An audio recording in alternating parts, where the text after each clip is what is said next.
বোনের প্রতি ভাইয়ের তিনটে কর্তব্য। বোনের প্রতি ভাইয়ের দায়িত্ব অনেক।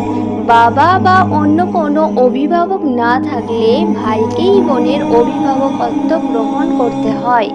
তার ভরণ পোষণ, বিয়ে শাদী ও সম্পত্তির ন্যায্য হিসাব বুঝিয়ে দেওয়া ভাইয়ের একান্ত দায়িত্ব।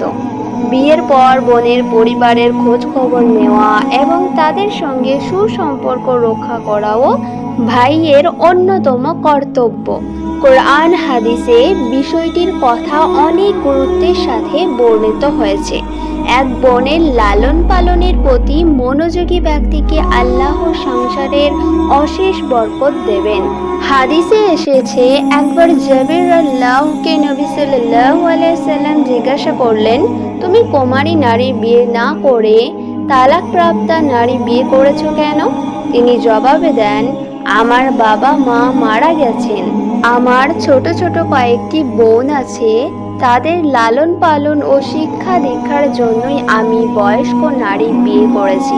রাসূল সাল্লাল্লাহু আলাইহি সাল্লাম বললেন, আল্লাহ তোমাকে বরকত দান করুন। বুখারী ও মুসলিম।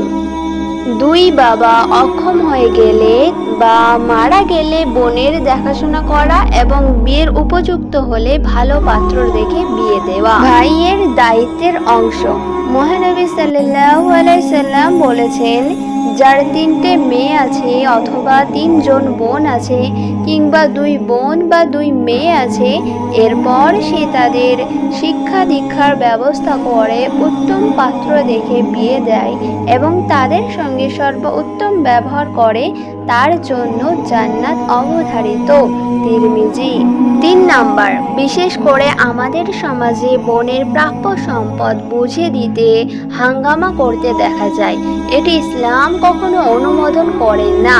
হাদিসে রাসূল সাল্লাল্লাহু আলাইহি সাল্লাম বলেছেন, যে ব্যক্তি কারোর উত্তরাধিকার সম্পত্তি গ্রাস করে, অন্য বর্ণনা মতে যে ব্যক্তি কারো উত্তরাধিকার সম্পত্তি নিয়ে পলায়ন করে, আল্লাহ তাকে জান্নাতের অংশ থেকে বঞ্চিত করেন। ইবনে মাজাহ।